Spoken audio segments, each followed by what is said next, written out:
ಸುಮ್ಮನೆ ನೋಡ್ತಾರೆ ಯಾರು ಇದಾನೆ ನೋಡೋಣ, ಯಾರು ಹೀರೋ, ಯಾರು ಚೆನ್ನಾಗಿ ಕಟ್ತಾರೆ ಅಂತ ಅಬ್ಸರ್ವ್ ಮಾಡ್ತಾ ಕೂತಿರ್ತಾನೆ. ಇವ ಹೀರೋ ಹೋಗಿ ಒಳ್ಳೆ ಗೂಡನ್ನ ತಯಾರು ಮಾಡಿ ಕಟ್ಟಿ ಗಂಡು ಕಟ್ಟೋದು. ಅಲ್ಲೆಲ್ಲ ಹೆಣ್ಣುಗಳು ಕಾಯ್ತಾ ಕೂತಿರ್ತೀವಿ, ಯಾರಪ್ಪ ಸುಂದರ, ಯಾರು ಕಟ್ತಿದ್ದಾರೆ, ಯಾರು ಚೆನ್ನಾಗಿ ಕಟ್ತಿದ್ದಾರೆ, ರೆಡಿ, ಬನ್ನಿ ಅಮ್ಮ, ಯಾರು ಬರ್ತೀರಿ ಬನ್ನಿ ನೋಡಿ ಅಂತ ಚೆಕ್ ಮಾಡಕ್ ಕರೀತದೆ, ಇನ್ವಿಟೇಷನ್ ಮಾಡ್ತದೆ. ಅವಾಗ ಒಂದು ಹೆಣ್ಣು ಹಾಕಿ ಬಂದು ಚೆಕ್, ಏನೋ ಅವರು ಇಬ್ರು ಸೇರ್ತಾರೆ, ಮಿಲನ ಆಗುತ್ತೆ. ಬಹು ಪತ್ನಿತ್ವ. ಈ ಗಂಡು ಹೆಣ್ಣು ಜೀವನ ಪರ್ಯಂತ ಸಂಗಾತಿಗಳು. ನಮ್ಮ ಭಾರತೀಯ ಸಂಸ್ಕೃತಿಯಲ್ಲಿದೆ, ಒಂದು ಸಾರಿ ನಾವು ಮದುವೆ ಆದ್ಮೇಲೆ ಧರ್ಮೇಚ ಅರ್ಥೇಚ ಕಾಮೇಚ ಅನಾದಿ ಚರಾಮಿ. ಈ ಹಾರ್ನ್ಬಿಲ್ ಹಕ್ಕಿಗಳೇನಿದಾವೆ ಇವು ಒಂದು ಹೆಣ್ಣು ಸತ್ತು ಇನ್ನೊಂದು ಮದುವೆ ಆಗ್ಬಿಟ್ಟೆ ಅಂತ ಇಲ್ಲ, ಇನ್ನೊಂದು ಹೆಣ್ಣನ್ನು ಹುಡ್ಕೊಂಡ್ ಹೋಗಿಲ್ಲ. ದರ್ಜಿ ಹಕ್ಕಿ ಈ ತರ ಎಲೆಗಳನ್ನೆಲ್ಲ ಜೋಡಿಸಿ ಅದಕ್ಕೆ ತೂತ್ ಹಾಕಿ ಅದಕ್ಕೆ ವಿಶೇಷವಾದಂತ ನಾರನ್ನ ತೆಗೆದು ಬಂದು ಅದಕ್ಕೆ ಹೊಲಿಗೆ ಹಾಕಿ ಈ ತರ ಗೂಡು ತಯಾರು ಮಾಡುತ್ತೆ. ಆಮೇಲೆ ಅದ್ರೊಳಗೆ ಮೆತ್ತನೆಯ, ಉದಾಹರಣೆಗೆ ಈ ಹೂವಿ ಈ ಕೆಲವು ಕಾಯಿಗಳು ಬಿಟ್ಟಾಗ ಅದ್ರ ಮೇಲಿಂದ ಸಣ್ಣದಾದಂತ ತೆಳುವಾದ ಮಖಮಲ್ಲಿನ ತರ ಇರುವಂತ ವಸ್ತುಗಳು ತಂದು ಹಾಕುತ್ತೆ. ಅದು ತಂದು ಮೆತ್ತನೆ ತಡಿ ತರ ಮಾಡುತ್ತೆ ಮೊಟ್ಟೆ ಇಡ್ಲಿಕ್ಕೆ. ಯಾರು ಕಲಿಸ್ಕೊಟ್ರು ಅವಕ್ಕೆ? ತನಗೆ ತಾನೇ ಬಂದಂತ ಗೀಜಗನ ಗೂಡು ಹಿಂಗೆ ಗೂಡು ಕಟ್ಟುತ್ತೆ. ಇಷ್ಟು ಚೆನ್ನಾಗಿ ಕಟ್ಟಿದೆ ಗೂಡು. ಅದಕ್ಕೆ ಅಪ್ಪ ಅಮ್ಮ ಯಾರು ಕಲಿಸಿರಲ್ಲ, ಗಂಡು ತನಗೆ ತಾನೇ ಇನ್ಸ್ಟಿಂಕ್ಟ್ ಅದು. ಸೊ ಜೀನ್ಸ್ ನಲ್ಲಿ ಬಂದ್ಬಿಟ್ಟಿರ್ತದೆ ಹಾಗೆ. ಆದ್ರೆ ಮನುಷ್ಯನಿಗೆ ಮಾತ್ರ ಇಲ್ಲ, ಮನುಷ್ಯನಿಗೆ ಅಪ್ಪ ಅಮ್ಮ ಎಲ್ಲ ಕಲಿಸ್ಕೊಡ್ಬೇಕು, ಹಿಂಗಿರ್ಬೇಕು ಹಿಂಗಿರ್ಬೇಕು ಹಿಂಗಿರ್ಬೇಕಂತ. ಈಜಿಗನ ಗೂಡು ಅಂದ್ರಲ್ಲ, ಅದ್ರದ್ದು ಒಂದು ಅದ್ಭುತ ಕಥೆ ಇದೆ ಹೇಳಕ್ಕೆ. ಅದು ಒಂದು ದೊಡ್ಡ ಪುರಾಣ ಇದೆ ಅದ್ರ ಕಥೆ.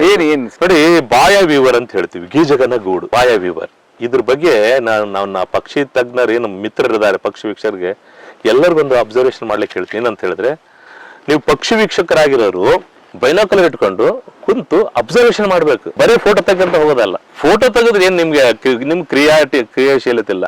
ನಾವೆಲ್ಲ ಆರಂಭದಲ್ಲಿ ಏನ್ ಮಾಡಿದ್ವಿ, ಕ್ಯಾಮರಾ ತಗೊಂಡು ಫೋಟೋ ತೆಗೆಕ್ ಹೋಗಿಲ್ಲ, ಬೈನಾಕುಲರ್ ಇಟ್ಕೊಂಡು ಪಕ್ಷಿಗಳನ್ನ ಕಲಿತು. ಸಲೀಂ ಅಲಿ ಅವರ ಬುಕ್ ಆಫ್ ಇಂಡಿಯನ್ ಬರ್ಡ್ಸ್ ಆ ಪುಸ್ತಕದಲ್ಲಿ ಹೇಳ್ತಾರೆ, ಅಬ್ಸರ್ವೇಷನ್ ಮಾಡ್ತಾರೆ, ಗೀಜಗನ ಗೂಡಿನ ಕತೆ. ಅದ್ಭುತ ಅಂದ್ರೆ ಅದ್ಭುತ. ಅದು ಅಲ್ಲೇನ್ ಮಾಡುತ್ತಂದ್ರೆ, ಗಂಡು ಹಕ್ಕಿ ವಯಸ್ಸಿಗೆ ಬಂದ್ಮೇಲೆ ಆ ಸೀಸನ್ ಬರುತ್ತೆ. ಆ ಸೀಸನ್ ಯಾವಾಗ?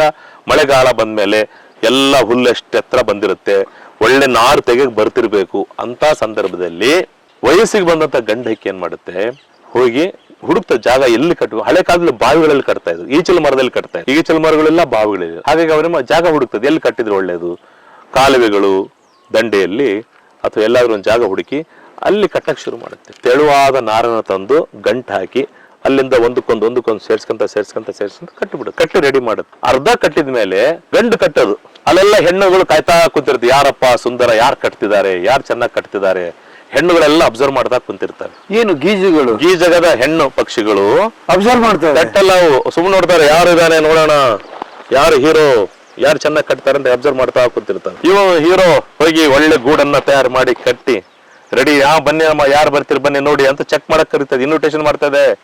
ಅವಾಗ ಒಂದು ಹೆಣ್ಣು ಹಾಕಿ ಬಂದು ಚೆಕ್ ಮಾಡುತ್ತೆ, ಹಿಂಗೆ ನೋಡ್ಬಿಟ್ಟು ಮೇಲೆ ಕೆಳಗೆ ನೋಡಿ ಗಟ್ಟಿ ಇದೆಯಾ, ಮೊಟ್ಟೆ ಟ್ರೇಲರ್ ಬೀಳ್ತಾವ ಜಾರಿ, ಯಾವ್ದಾದ್ರು ಹಾವು ಇವನ ಬಂದು ತೀರಾಗಿದ್ಯಾ, ಇದೆ ಅಂದ್ರೆ ಓಕೆ ಕೊಡುತ್ತೆ, ಗ್ರೀನ್ ಸಿಗ್ನಲ್ ಕೊಡುತ್ತೆ. ಅದು ಕಂಟಿನ್ಯೂ ಮಾಡಿ ಅದ್ರ ಮುಂದೆ ಬಾಲ ಹಿಂಗ್ ಉದ್ದನವರೆಗೆ ಕೊಳೆವರೆಗೆ ಬರುತ್ತೆ. ಆಗಿದೆ ಅಂದ್ರೆ ಅದು ಕಂಪ್ಲೀಟ್ ಆಗಿದೆ. ಇನ್ನು ನೀವು ನೋಡಿ ಅರ್ಧಂಬರ್ಧ ಆಗಿರ್ತದೆ, ಇಷ್ಟೇ ಅರ್ಧ ಆಗಿರುತ್ತೆ, ಜೋಕಾಲಿ ತರ ಇರುತ್ತೆ, ಜೋಳಿಗೆ ತರ ಇರುತ್ತೆ, ಇನ್ನೊಂದು ಅರ್ಧ ಕಟ್ಟಿದೆ. ಅದು ಯಾಕಂದ್ರೆ ಅದು ಹೆಣ್ಣು ಬಂದು ಚೆಕ್ ಮಾಡುತ್ತೆ, ನನ್ನ ಮಗನ ನೀನು ಗಟ್ಟಿ ಕಟ್ಟಿಲ್ಲ ಸರಿಯಾಗಿ, ಈ ಗೂಡು ಸರಿ ಇಲ್ಲ, ಇದ್ರ ಕಟ್ಟಿದ್ದು ವೇಸ್ಟು, ಇದು ರಿಜೆಕ್ಟ್ ಅಂತ ಹೇಳ್ಬಿಡ್ತದೆ. ರಿಜೆಕ್ಟ್ ಮಾಡ್ಬಿಟ್ರೆ ಇದು ಅಳ್ಕೊಂತ ಕುಂದ್ರಲ್ಲ, ಆಯ್ತು ಬಿಡು ಏನಾಯ್ತು ಸ್ವಲ್ಪ ತಡಿ ಅಂತ ಹೇಳಿ ಮತ್ತೆ ಶುರು ಮಾಡುತ್ತೆ. ಮತ್ತೆ ಹೋಗುತ್ತೆ, ನಾರ್ ತಗೊಂಡ್ಬರುತ್ತೆ, ಮತ್ತೆ ಕಟ್ಟುತ್ತೆ, ಚೆನ್ನಾಗಿ ನೋಡ್ತತೆ, ಇವ್ರಿಗೆ ನೋಡ್ಕೊಂಡು ಅದಕ್ಕಿಂತ ಚೆನ್ನಾಗಿ ಗೂಡು ಕಟ್ಟುತ್ತೆ, ಬಾ ನೋಡ್ ಅಂತ ಹೇಳಿ ಕರೆಸ್ತದೆ. ಹೆಣ್ಣು ಚೆಕ್ ಮಾಡಿ ಓಕೆ ಅಂತ ಕೊಟ್ಮೇಲೆ ಕಂಪ್ಲೀಟ್ ಗೂಡು ತಯಾರು ಮಾಡುತ್ತೆ. ಮಾಡಿದ್ಮೇಲೆ ಅದರಲ್ಲಿ ಮೇಟಿಂಗ್ ಆಗುತ್ತೆ. ಆಮೇಲೆ ಅದೇ ಗೂಡೊಳಗೆ ಅಲ್ಲ, ಗೂಡೊಳಗೆ ಯಾರು ಹೆಣ್ಣು ಬಂದು ಸೆಲೆಕ್ಟ್ ಮಾಡಿತ್ತಲ್ಲ ಗೂಡನ್ನ, ಆ ಹೆಣ್ಣಿನ ಜೊತೆಗೆ ಈ ಗಂಡು ಏನೋ ಅವರು ಇಬ್ರು ಸೇರ್ತಾರೆ, ಮಿಲನ ಆಗುತ್ತೆ. ಮಿಲನ ಆದ್ಮೇಲೆ ಆ ಹೆಣ್ಣು ಅಲ್ಲಿ ಮೊಟ್ಟೆ ಇಡುತ್ತೆ, ಅದ್ರೊಳಗೆ ಮೊಟ್ಟೆ ಇಟ್ಕೊಂತ ತನ್ನ ಪಾಡಿ ತಾನಿರುತ್ತೆ. ಅಂದ್ರೆ ಇದು ಒಂದ್ಸರಿ ಮಿಲನ ಹೊರಟೋಗ್ಬಿಡುತ್ತೆ. ಮಿಲನ ಆಗ್ಬಿಡುತ್ತಲ್ಲ, ಆದ್ರೆ ಗಂಡು ಅಲ್ಲೇ ಇರ್ತದೆ ಕಾಯ್ಕಂತ. ಆದ್ರೆ ಕೆಲವು ಗಂಡುಗಳು ಅನುಭವಸ್ಥರಾಗ್ತಾರಲ್ಲ, ಎಕ್ಸ್ಪೀರಿಯನ್ಸ್ ಅನುಭವಿ ಗಂಡುಗಳು ಏನ್ ಮಾಡ್ತಾರೆ, ಏನಪ್ಪ ಮಾಡೋದು, ಟೈಮ್ ಪಾಸ್ ಮಾಡೋದು ಅಂತ ಹೇಳಿ ಇನ್ನೊಂದು ಗೂಡು ಕಟ್ಟಿ ರೆಡಿ ಮಾಡಿ, ಯಾರಿದಾರಿ ಬರ್ತೀರಾ ಅಂತ ಹೇಳಿ ಅವ್ರು ಕಾಯ್ತಾ ಇರುತ್ತೆ. ಅವ್ರು ಕೆಲವು ಹೆಣ್ಣು ಹಾಕಿ ಬಂದು ನಾನಿದ್ದೀನಿ ಅಂತ ಬರುತ್ತೆ, ಓಕೆ ಕೊಡುತ್ತೆ, ಅದ್ರ ಜೊತೆಗೆ ಮಿಲನ ಆಗುತ್ತೆ, ಅದಕ್ಕೊಂದು ಗೂಡು ಕಟ್ಟುತ್ತೆ, ಅದು ಗೂಡು ಕಂಪ್ಲೀಟ್ ಮಾಡಿಕೊಟ್ಟುತ್ತೆ, ಅದಕ್ಕೆ ಜೊತೆಗೆ ಮಿಲನ ಆದ್ಮೇಲೆ ಮೊಟ್ಟೆ ಇಟ್ಟು ಅದೊಂದು ಸಂಸಾರ ನಡೀತದೆ. ಇನ್ನೊಂದು ಮಾಡುತ್ತೆ. ಹೀಗೆ ಒಂದೊಂದು ಗಂಡು ಹಕ್ಕಿ ಒಂದೊಂದು ಸೀಸನ್ ನಲ್ಲಿ ಒಂದ್ ಗೂಡು ಕಟ್ಟುತ್ತೆ, ಎರಡೆರಡು ಗೂಡು ಮಾಡಿ ಕಟ್ಕೊಡ್ತಾವೆ, ಎರಡೆರಡು ಹೆಣ್ಣುಗಳ ಜೊತೆ ಸಂಸಾರ ಮಾಡುತ್ತೆ, ಮೂರು ನಾಲ್ಕು ಹೆಣ್ಣುಗಳ ಜೊತೆಗೆ ಮಿಲನ ಆಗಿ ನಾಲ್ಕು ಗೂಡುಗಳನ್ನ ಒಂದೊಂದು ಗಡ್ಡು ಕಟ್ಟಿದೆ. ಇಲ್ಲಿ ಬಹು ಪತ್ನಿತ್ವ ನಾವು ಹಕ್ಕಿಗಳಲ್ಲಿ ನೋಡ್ತಾ ಇದ್ದೀವಿ. ಬಹುಪತ್ನಿತ್ವ ಗೀಜಗನ ಗೂಡಿನಲ್ಲಿ ಕಂಡು ಬರುವಂತ ವಿಶೇಷ ಏನಂದ್ರೆ ಇದು ಬಹುಪತ್ನಿತ್ವ.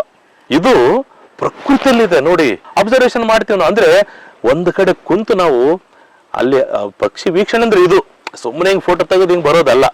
ಪಕ್ಷಿ ವೀಕ್ಷಣೆ ಮಾಡಿದಾಗ ಇದೆಲ್ಲ ಅಂದಾಜು ಬರುತ್ತೆ. ಡೈಲಿ ಕುತ್ಕೊಂಡು ನೋಡ್ಬೇಕು ಒಂದ್ ಜಾಗದಲ್ಲಿ. ಒಂದು ಯಾವಾಗಲೂ ನೋಡಿ, ಯಾವಾಗ ಕಲಿಬೇಕಂತ ಹೇಳಿದ್ರೆ ಒಂದು ವಸ್ತುವನ್ನ ಹಿಡ್ಕೊಂಡು ಸುದೀರ್ಘವಾಗಿ ಅಧ್ಯಯನ ಮಾಡ್ಬೇಕು ನಾವು.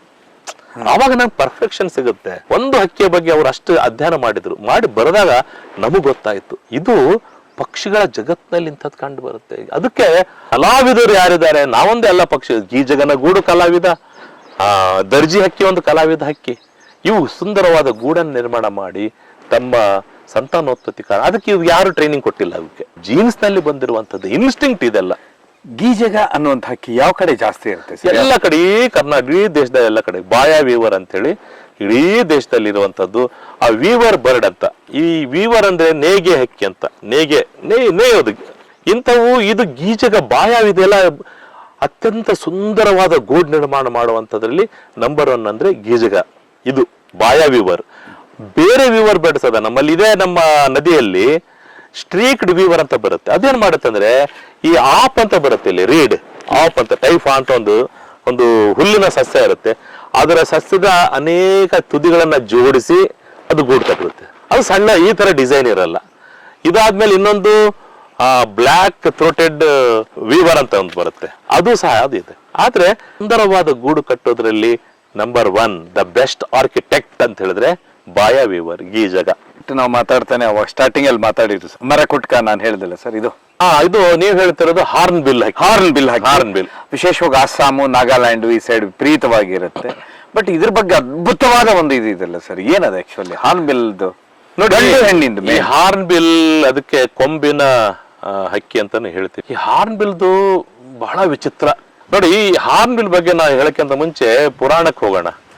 ವಾಲ್ಮೀಕಿ ಬೇಟೆಗಾರನಾಗಿದ್ದಾಗ ಕಾಡಿನಲ್ಲಿ ಹೋಗ್ಬೇಕಾದ್ರೆ 2 ಹಕ್ಕಿಗಳು ಕಾಣ್ತವೆ ಮರದ ಮೇಲೆ. ಒಂದು ಹಕ್ಕಿಗೆ ಬಾಣದಿಂದ ಗುರಿಟ್ಟು ಒಂದು ಸಾಯಿಸ್ತಾನೆ. ಅವು ಕ್ರೌಂಚ ಹಕ್ಕಿಗಳ ರೂಪದಲ್ಲಿ ಇದ್ವಂತ ಯಕ್ಷಯಕ್ಷಿಯರವರು. ಆದ್ರೆ ಕ್ರೌಂಚ ಪಕ್ಷಿಗಳು 2 ಕುಂತಿರ್ತವೆ. ಮಿಲನ ಒಂದು ಮಹೋತ್ಸವದಲ್ಲಿದ್ದಾಗ ಹೊಡೆದು ಬಿಡ್ತಾರೆ. ಆಗ ಹೊಡೆದ ತಕ್ಷಣನೇ ಅವು ಯಕ್ಷಯಕ್ಷಿಯ ರೂಪವನ್ನ ಧರಿಸ್ತಾವೆ, ಮತ್ತೆ ವಾಪಸ್ ಬರ್ತವೆ. ಬಂದಾಗ ಸತ್ತಿರೋದು ಗಂಡು ಪಕ್ಷಿ ಅಂತ ಹೇಳಿ ಆಗ ಹೆಣ್ಣು ಏನು ಪಕ್ಷಿಯ ರೂಪದಲ್ಲಿದ್ದಂತ ಯಕ್ಷಿಯನ್ನು ಹೇಳ್ತಾಳೆ, ಶಾಪ ಕೊಡ್ತಾಳೆ. ನನ್ನ ಇದನ್ನ ನೀನು ಸಾಯಿಸಿದೆ, ಅದೇ ನಿನ್ನ ಪ್ರಾಯಶ್ಚಿತ್ತವಾಗಿ ನಾನು ರಾಮಾಯಣ ಬರಿ ಅಂತ ಒಂದು ಹೇಳ್ತಾರಂತ ಒಂದು ಓದಿದ್ದು. ಸೊ ಕ್ರೌಂಚ ಪಕ್ಷಿಗಳನ್ನ ಹೊಡೆದಾಗ ಏನು ಗೋಳಾಡಿದಂತ ಹೆಣ್ಣು ಹಕ್ಕಿ ಯಾವುದು ಅಲ್ಲ, ಇದು ಹಾರ್ನ್ ಬಿಲ್ ಹಕ್ಕಿಗಳು. ಈಗ ನಾವು ಕಲ್ಪನೆ ಮಾಡ್ಕೋ, ಯಾಕಂದ್ರೆ ನಂಬಿಕೆ ಕಲ್ಪನೆ. ಹಾರ್ನ್ ಬಿಲ್ ಅಂದ್ರೆ ಏನು ವಿಶೇಷ ಅಂತ ಹೇಳಿದ್ರೆ, ಈ ಒಂದು ಉದ್ದನೆ ಕೊಂಬು ಇರುತ್ತೆ, ಅದ್ರ ಮೇಲೆ ಇನ್ನೊಂದು ಚಿಕ್ಕ ಕೊಂಬು ಇರುತ್ತೆ. ಉದ್ದನೆ ಕೊಂಬು, ದೊಡ್ಡದು ಕೊಂಬು ಅಂದ್ರೆ ಇದು ಏನಂತೀವಿ ಕೊಕ್ಕು. ಆ ಉದ್ದನ ಕೊಕ್ಕಿಯ ಮೇಲೆ ಇನ್ನೊಂದು ಚಿಕ್ಕ ಕೊಕ್ಕಿರುವಂತದ್ದು ಹಾರ್ನ್ ಬಿಲ್ ಹಕ್ಕಿ. ಇದು ಈ ಗಂಡು ಹೆಣ್ಣು ಜೀವನ ಪರ್ಯಂತ ಸಂಗಾತಿಗಳು. ನಮ್ಮ ಭಾರತೀಯ ಸಂಸ್ಕೃತಿಯಲ್ಲಿದೆ, ಒಂದು ಸಾರಿ ನಾವು ಮದುವೆ ಆದ್ಮೇಲೆ ಜೀವಮಾನ ಇಡೀ ಗಂಡ ಹೆಂಡತಿ ಧರ್ಮೇಚ ಅರ್ಥೇಚ ಕಾಮೇಚ ಅನಾದಿ ಚರಾಮಿ ಅಂತ ನಾವೇನು ಹೇಳ್ತೀವಿ. ಹಾಗೆ ಈಗ ಆಧುನಿಕ ಭಾರತದ ಬೇರೆ ಕದ. ಆದ್ರೆ ಹಿಂದಿನ ಪದ್ಧತಿ ಏನಿತ್ತು, ಪತಿ ಪತ್ನಿಯವರು ಹೀಗೆ ಅನ್ಯೋನ್ಯವಾಗಿ ಸಾಯೋವರು ಜೊತೆಯಾಗಿರ್ತಿದ್ರು. ನಮ್ಮ ಸಂಸ್ಕೃತಿ ಅದು. ಶಂಭಾ ಜೋಶಿ ಅವರು ಬೆಳಗ್ಗೆ ತಿರ್ಕೊಂತಾರೆ, ಅವರ ಶ್ರೀಮತಿಯರು ಸ್ವಲ್ಪ ಹೊತ್ತಿಗೆ ತಿರ್ಕೊಂಡು, ಜೊತೆಗೆ ಇಬ್ಬರು. ಹೀಗೆ ನಮ್ಮ ಸಂಸ್ಕೃತಿ ಇರೋದು. ಹಾಗೆ ಈ ಕ್ರೌಂಚ ಪಕ್ಷಿಗಳು ಅಂತೇನ್ ಹೇಳ್ತೀವಲ್ಲ, ಹಾರ್ನ್ ಬಿಲ್ಗಳು ಸಂಗಾತಿಗಳು ಜೀವಮಾನ. ಮದುವೆ ಆಗ್ಬೇಕಾದ್ರೆ ನಾವು ಏನ್ ಹೇಳ್ತೀವಿ ಅಂದ್ರೆ, ಮದುವೆ ಆಗ್ಬೇಕಾದ್ರೆ ನಾವು ಏನಂತ ಹೇಳಿ, ಧರ್ಮೇಚ ಅರ್ಥೇಚ ಕಾಮೇಚ ನಾದಿ ಚರಾಮಿ ಅಂದರೆ, ನಾನು ನಿನಗೇನ್ ಮದುವೆ ಆಗ್ತಾ ಇದ್ದೀನಿ, ಧರ್ಮದಿಂದ ನಿನ್ನನ್ನು ಚೆನ್ನಾಗಿ ನೋಡ್ಕೊಂತೀನಿ, ಅರ್ಥೇಚ ಹಣಕಾಸಿನ ದೃಷ್ಟಿಯಿಂದ ನಿನಗೆ ಯಾವುದು ತೊಂದರೆ ಮಾಡೋದಿಲ್ಲ, ಕಾಮೇಚ ನಿನ್ನ ಆಸೆಗಳನ್ನ ಪೂರೈಸೋದ್ರಲ್ಲಿ ಜೊತೆಯಾಗಿ ನಡೀತು ಹೋಗ್ತೀನಿ, ನಾದಿ ಚರಾಮಿ ಜೊತೆಯಾಗಿ ನಾವಿಬ್ರು ಹೋಗೋಣ. ಎಂತ ಕಲ್ಪನೆ ರೀ ನಮ್ದು ಸಂಸ್ಕೃತಿ. ನಮ್ಮ ಭಾರತೀಯ ಸಂಸ್ಕೃತಿಯಲ್ಲಿ ಇದೆಲ್ಲ ಇದೆ. ಅದನ್ನ ನಾವು ಈ ಪಕ್ಷಿಯಲ್ಲಿ ನೋಡಿದಾಗ ಈ ಹಾರ್ನ್ ಬಿಲ್ ಹಕ್ಕಿಗಳೇನಿದಾವೆ, ಇವು ಒಂದು ಹೆಣ್ಣು ಸತ್ತು ಇನ್ನೊಂದು ಮದುವೆ ಆಗ್ಬಿಟ್ಟೆ ಅಂತ ಇಲ್ಲ, ಇನ್ನೊಂದು ಹೆಣ್ಣನ್ನು ಹುಡ್ಕೊಂಡ್ ಹೋಗಿಲ್ಲ. ಗಂಡು ನೋಡಿ ಈಗ ಮನುಷ್ಯ ಮದುವೆ ಹೆಂಡತಿ ಸತ್ತು ಬಿಡ್ಲಪ್ಪ, ಆಯ್ತು ಒಂದು ವಾರ ಇನ್ನೊಂದು ಮದುವೆ ಆಗ್ಬಿಟ್ಟ. ಆದ್ರೆ ಹಂಗಲ್ಲ, ಗಂಡು ಸತ್ರೆ ಹೆಣ್ಣು ಜೀವಮಾನ ಇಡೀ ಶೋಕ ಮಾಡ್ತಾ ಇರ್ತದೆ. ಹೆಣ್ಣೇನಾದ್ರು ಸತ್ರೆ ಗಂಡು ಜೀವಮಾನ ಇಡೀ ಶೋಕ ಮಾಡ್ತಾ ಹಂಗೆ ಸತ್ತು ಹೋಗುತ್ತೆ. ಯಾವ್ದು ಹಾರ್ನ್ಬಿಲ್ಗಳು ಇಂಥ ಹಕ್ಕಿಗಳು. ಅದಕ್ಕೆ ಕ್ರೌಂಚ್ ಹಕ್ಕಿಗಳು ಅಂತ ಹೇಳಿದ್ವಲ್ಲ, ವಾಲ್ಮೀಕಿ ಬರೀಲಿಕ್ಕೆ ಪ್ರೇರಣೆ ಆದಂತ, ರಾಮಾಯಣ ಬರೀಲಿಕ್ಕೆ ಪ್ರೇರಣೆ ಆದಂತ ಹಕ್ಕಿಗಳು ಅಂತ ಹೇಳ್ತೀವಿ. ಸೊ ಈ ಹಕ್ಕಿಗಳು ವಿಶೇಷ ಏನಂದ್ರೆ ಇದರಲ್ಲಿ ಬಹಳ ವೆರೈಟಿಗಳಿದಾವೆ. ಉದಾಹರಣೆ ನಮ್ಮ ವೆಸ್ಟರ್ನ್ ಘಾಟ್ಸ್ ನಲ್ಲಿ ಪಶ್ಚಿಮ ಘಟ್ಟದಲ್ಲಿರುವಂತದ್ದು ಗ್ರೇಟ್ ಇಂಡಿಯನ್ ಹಾರ್ನ್ಬಿಲ್ ಅಂತಿದೆ. ದೊಡ್ಡದದು, ಇಷ್ಟೆತ್ತರ ಇರುತ್ತದು. ಅದಕ್ಕೆ ಅತಿ ಎತ್ತರದ ಮಳೆ ಕಾಡಿನಲ್ಲಿ ವಾಸ ಮಾಡುವಂಥದ್ದು, ಅಲ್ಲಿರುವಂತ ಹಣ್ಣುಗಳನ್ನು ತಿನ್ಕೊಂಡು ಸುಖವಾಗಿರುವಂಥದ್ದು. ಅದಕ್ಕೆ ಪಶ್ಚಿಮ ಘಟ್ಟಗಳನ್ನು ಕಾಪಾಡಬೇಕಂತ ಹೇಳೋದು. ಅಲ್ಲಿ ಪೈಡ್ ಹಾರ್ನ್ಬಿಲ್ ಅಂತಿದಾವೆ, ಆಮೇಲೆ ಇಂಡಿಯನ್ ಹಾರ್ನ್ಬಿಲ್ ಅಂತಿದೆ, ಮಲಬಾರ್ ಹಾರ್ನ್ಬಿಲ್ ಅಂತಿದಾವೆ. ನಮ್ಮ ಈ ಭಾಗದಲ್ಲಿರೋದು ಇಂಡಿಯನ್ ಮಲಬಾರ್ ಹಾರ್ನ್ಬಿಲ್, ನಮ್ಮಲ್ಲಿ ಮಾಮೂಲಿ ಇರುವಂತ ಹಾರ್ನ್ಬಿಲ್ ನಮ್ಮಲ್ಲಿದೆ. ಆದ್ರೆ ಅಲ್ಲಿ ಏನಾಗುತ್ತೆ ಅಂದ್ರೆ ಈ ಹಾರ್ನ್ಬಿಲ್ಗಳು ವಿಶೇಷ ಏನಂತ ಹೇಳಿದ್ರೆ, ಸಂತಾನೋತ್ಪತ್ತಿ ಸಂದರ್ಭದಲ್ಲಿ ಗಂಡು ಹೆಣ್ಣು ಏನ್ ಮಾಡ್ತಾವ ಅಂದ್ರೆ, ಒಂದು ಹಳೆಯಾದ ಪುರಾತನ ಮರ, ಹಳೆಯ ಮರಗಳನ್ನು ಹುಡುಕುತ್ತೆ. ಯಾಕೆ ಹಳೆ ಮರ ಬಹಳ ಇಂಪಾರ್ಟೆಂಟ್ ನಮಗೆ. ಹಳೆ ಮರವನ್ನು ಹುಡುಕೊಂಡು ಅದರಲ್ಲಿ ಒಂದು ಪೊಟ್ಟೆನ ಹುಡುಕ್ತಾವೆ. ಅಲ್ಲಿ ಹಾರ್ನ್ಬಿಲ್ ಅದೇ ನೋಡಿ, ಅಲ್ಲಿ ಹಾರು ಹೋಗ್ತದ, ಅಲ್ಲಿದೆ. ಅಲ್ಲಿ ನಮ್ಮ 1 ನಿಮಿಷ ಕಟ್ ಮಾಡಿ. ಗಂಡು ಹೆಣ್ಣು ಜೊತೆಗೆ ಹೋಗ್ಯಾವ ನೋಡ್ರಿ, ಎರಡು ಬಂತು, ಎರಡು ಕೂತ್ಕೊಳ್ತೀಗ. ಸರಿ ಅಲ್ಲ ಸರ್, ಹಾರ್ನ್ಬಿಲ್ ಹೌದು ನೋಡಿ. ಇವು ಗಂಡು ಹೆಣ್ಣು ಜೊತೆಗೆ ಓಡಾಡ್ತಿರ್ತಾವೆ ಯಾವಾಗ್ಲೂ. ಇದು ನಮ್ಮ ಭಾಗದಲ್ಲಿ, ಬಳ್ಳಾರಿ ಭಾಗದಲ್ಲಿ ಕಂಡು ಬರುವಂತ ಹಾರ್ನ್ಬಿಲ್. ಎರಡು ಓಡ್ತು. ಹಾರತ್ತೀಗ. ಹೌದು, ನಮ್ಮ ಹಿಂದೆನೆ ಹಾರತ್ತೀಗ 2. ಬಟ್ ಇದು ಬೇರೆ ಚೇಂಜ್ ಇತ್ತಲ್ಲ ಸ್ವಲ್ಪ ನೋಡೋದಕ್ಕೆ ಆಕಾರ. ಇದಕ್ಕೆ ಪಶ್ಚಿಮ ಘಟ್ಟಕ್ಕೆ ವ್ಯತ್ಯಾಸ ಏನಂತ? ನೋಡಿ, ಪಶ್ಚಿಮ ಘಟ್ಟದಲ್ಲಿರೋ ಹಾರ್ನ್ಬಿಲ್ಗಳಲ್ಲಿ ಒಂದು ಗ್ರೇಟ್ ಇಂಡಿಯನ್ ಹಾರ್ನ್ಬಿಲ್ ಅಂತಿದೆ, ಇನ್ನೊಂದು ಪೈಡ್ ಹಾರ್ನ್ಬಿಲ್ ಅಂತ, ಮಲಬಾರ್ ಪೈಡ್ ಹಾರ್ನ್ಬಿಲ್ ಅಂತ ಹೇಳ್ತೀವಿ. ಇನ್ನೊಂದು ಮಲಬಾರ್ ಹಾರ್ನ್ಬಿಲ್. ಇದು ನಮ್ಮಲ್ಲಿ ಏನಿದೆ, ಇದು ಇಂಡಿಯನ್ ಹಾರ್ನ್ಬಿಲ್, ನಮ್ಮ ಕಾಮನ್ ಆಗಿ ಈ ಭಾಗದಲ್ಲಿ ಇರುವಂತ ಹಾರ್ನ್ಬಿಲ್. ಇದು ಬಯಲುಸೀಮೆಯಲ್ಲಿ ಕಂಡು ಬರುವಂತದ್ದು.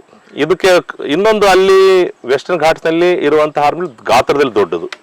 ಆದ್ರೆ ಯಾವುದೇ ಕೊಂಬಿನ ಇವೇನು ಹಕ್ಕಿಗಳಿದಾವೆ, ಇವು ಎಲ್ಲದ ಒಂದು ಗುಣ ಏನಂತ ಹೇಳಿದ್ರೆ, ಸಂತಾನೋತ್ಪತ್ತಿಯ ಸಂದರ್ಭದಲ್ಲಿ ಗಂಡು ಮತ್ತು ಹೆಣ್ಣು ಹಳೆ ಮರಗಳನ್ನು ಹುಡುಕ್ತವೆ. ಹಳೆ ಮರಗಳನ್ನು, ದೊಡ್ಡ ಮರ ಇವೆಲ್ಲ ನಿಂತಿರೋ ಮರ ಇರಬೇಕು, ಆಕ್ಟಿವ್ ಆಗಿ ಮರ, ಜೀವಂತ ಮರನೇ ಇದ್ರೆ ಒಳ್ಳೇದು. ಅಂತ ಮರದಲ್ಲಿ ಪೊಟ್ರೆಗಳಂತಾಗಿರ್ತವೆ. ಯಾವುದೋ ಕಾರಣಕ್ಕೆ ಅಲ್ಲಿ ಗಾಯ ಆಗಿ ಅಲ್ಲೆಲ್ಲ ಪೊಟ್ರೆನ ತೆಗೆದ್ಬಿಟ್ಟು ಒಳಗೆ ಒಂದು ನಿರ್ವಾತವನ್ನು ಸೃಷ್ಟಿ ಮಾಡ್ತವೆ.